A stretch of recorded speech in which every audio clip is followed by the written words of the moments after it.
Assalamualaikum warahmatullahi wabarakatuh.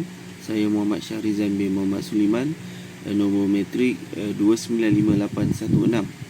Hari ini saya akan membentangkan pengenalan bagi tajuk kumpulan kami, iaitu perundingan antarabangsa. Okey. Apa yang kita maksudkan dengan perundingan? Bagi pengenalan, perundingan ialah salah satu proses komunikasi di mana bertujuan untuk menghantar mesej kepada pihak lain dan mempengaruhi satu sama lain. Teknik komunikasi berperanan penting dalam sesuatu perundingan. Berunding adalah mengenai komunikasi yang berkesan. Apa yang perlu kita fokus dalam sebuah perundingan adalah adaptasi kepada persekitaran dan komunikasi non-verbal. Misalnya, permulaan dalam sesuatu rundingan seperti ucapan selamat, sejahtera, assalamualaikum dan sebagainya lah. Tindakan awal perundingan itu adalah amat penting. Selain itu, penyesuaian diri dengan persekitaran tempat rundingan adalah langkah paling kritikal. Ini kita merujuk kepada Ahmad Naufal tahun 2018. Setiap ahli perundingan perlu mengadaptasi diri dengan budaya setempat bagi memastikan penerimaan yang baik, khususnya di negara seperti Amerika Syarikat. Budaya menjaga kebersihan dan kepatuhan terhadap peraturan merupakan manifestasi integriti yang dijunjung tinggi di sana. Okey, kegagalan menghormati norma ini boleh dianggap sebagai pelanggaran peraturan yang menjejaskan kredibiliti sesebuah delegasi. Okey, selain itu, penjagaan pergerakan badan atau komunikasi non-verbal perlu diberi keutamaan apabila berhadapan dengan delegasi perunding yang lain. Pergerakan badan berfungsi sebagai isyarat komunikasi yang kuat. Dia bagi mengelakkan salah tafsir fokus sesuatu perkara. Selain itu, fokus sepenuhnya harus diberikan kepada pihak yang sedang bercakap sebagai tanda hormat profesional dalam sesuatu persidangan yang dilakukan. Kepribadian yang tenang dan terkawal bukan sahaja melambangkan imej diri, malah mencerminkan martabat negara di mata kuasa besar yang terlibat dalam sesi rundingan tersebut. Sekian pengenalan daripada saya. Saya akan serahkan kepada ahli kumpulan yang lain. Salam sejahtera kepada Puan Pensyarah. Seterusnya bahagian saya, nama saya Radha Krishnan, nombor metrik 296514. Saya akan menerangkan mengenai strategi komunikasi dan peranan mediator lah. Okey, di mana fokus yang akan saya huraikan ini adalah lebih kepada strategi Wilson pengurusan jurang budaya. Seterusnya, apabila kita bercakap mengenai aspek strategi komunikasi, merujuk kepada sarjana Peter B.S. Tahun 2000, strategi yang digunakan perlu bersesuaian dengan tahap familiarity antara budaya.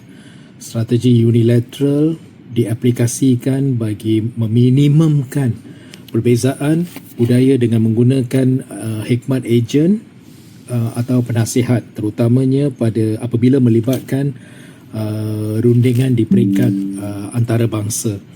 bagi mengurangkan jurang perbezaan budaya semasa fasa pertama, penggunaan mediator atau pengantara dilihat sebagai strategi bersama yang amat berkesan. Menurut Pearce and Peace tahun 2004, peranan mediator adalah untuk memulakan pengenalan dan menyalurkan maklumat awal secara neutral sebelum rundingan diserahkan kepada pihak utama. Sebagai contoh, dalam konteks Amerika Syarikat, mediator bertanggungjawab menterjemah cadangan agar selari dengan kepentingan bersama tanpa mengetepikan maklumat perniagaan Malaysia. Peranan ini penting bagi memastikan delegasi mendapat kepercayaan sepenuhnya daripada semua pihak yang terlibat. Sekian bahagian saya. Thank you. Assalamualaikum warahmatullahi taala wabarakatuh. Nama saya Muhammad Syahmi bin Azhar, bernombor matrik 296405. Baiklah, saya akan meneruskan pembentangan yang seterusnya, iaitu berkaitan falsafah rundingan 5 strategi utama, di mana fokus prinsip Nuremberg dan model orientasi strategi. Dalam perundingan antarabangsa, prinsip saling menguntungkan menjadi tunjang utama menurut Nuremberg 1990. Rundingan bukanlah sebuah pertempuran untuk memusnahkan lawan. Sebaliknya, ia merupakan proses pertukaran untuk mencapai faedah bersama, di mana terdapat 5 strategi orientasi nilai sosial yang perlu dikuasai. Pertama, strategi koperasi yang mementingkan penyelesaian menang-menang dalam masa yang mudah, win-win situation. Yang kedua, strategi tolak ansur yang mencari titik tengah apabila keputusan mutlak sukar dicapai. Ketiga, strategi perantaraan yang mengutamakan keharmonian hubungan mengatasi kepentingan agenda.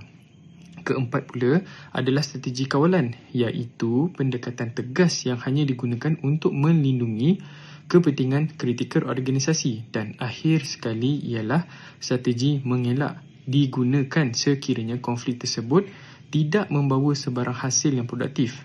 Kepelbagaian strategi ini membolehkan delegasi bertindak secara fleksibel mengikut situasi mikropolitik yang dihadapi. Sekian, terima kasih. Bin Muhammad Azizi, nombor matrik 295735. Hari ini saya akan menerangkan justifikasi lokasi dan analisis kos. Kenapa kami pilih Amerika Syarikat? Sebab ada 3 sebab utama. Yang pertama adalah senang dapat pakar dan data, sebab Amerika Syarikat adalah pengeluar utama. Jadi senang kita rujuk pakar dan dapatkan harga ekspor import yang paling tepat dan cepat. Dia juga tak payah terteka harga. Yang kedua, kerja jadi lebih cepat, time efficiency. Kedudukan lokasi di sana bantu kita untuk uruskan kerja dengan lebih efisien. Kita tidak perlu tunggu lama untuk maklum balas sebab zon masa yang strategik. Jadi beban kerja pun tak bertimbun. Yang ketiga, fokus dan adil. Tempat ini adil untuk semua pihak dan bebas daripada gangguan kerja harian di pejabat. Asal jadi wakil organisasi boleh beri tumpuan 100% pada rundingan harga. So kesimpulan yang saya boleh bagi adalah macam yang Azrul 2018 kata kos pekerja adalah belanja paling besar. Jadi bila kita dapat berunding tanpa gangguan, kita boleh kawal kos operasi dengan lebih baik dan pastikan syarikat untung. Itu sahaja daripada saya. Sekian, terima kasih. Ahmad Hakim bin Rosli, nombor matrik 295846. Okey, saya akan membatangkan kesimpulan bagi tajuk ini. Efeksi kendiri, paralanguage dan kesimpulannya. Sebagai bahagian terakhir, penilaian kendiri merangkumi aspek efikasi kendiri dan pemantauan kendiri seperti yang diutarakan oleh Levery et al. 2006. Perunding perlu bijak mengubah suai tingkah laku berdasarkan adegan sosial dan mengawal imej awam atau strategic phase agar suasana kerjasama sentiasa terjaga. Dari sudut komunikasi non-verbal, aspek paralanguage atau kualiti suara semasa kita bertutur dalam bahasa Inggeris adalah sangat penting. Penggunaan vokal yang jelas dan fasih tanpa gangguan seperti atau secara langsung meningkatkan kredibiliti delegasi Malaysia. Secara ulasannya, setiap individu perlu menguasai seni perundingan bagi mengelakkan kesilapan yang membawa kepada kegagalan. Kejayaan sesebuah rundingan bergantung kepada persediaan yang rapi, keberanian dan pengalaman. Dengan menetapkan objektif yang jelas serta penggunaan kemahiran yang fleksibel, proses rundingan akan berjalan dengan sains yang betul. Semoga melalui strategi yang telah dibincangkan, delegasi Malaysia dapat mencapai matlamat perniagaan dengan profesional dan berkesan. Sekian, terima kasih. Hai, Assalamualaikum. Nama saya Muhammad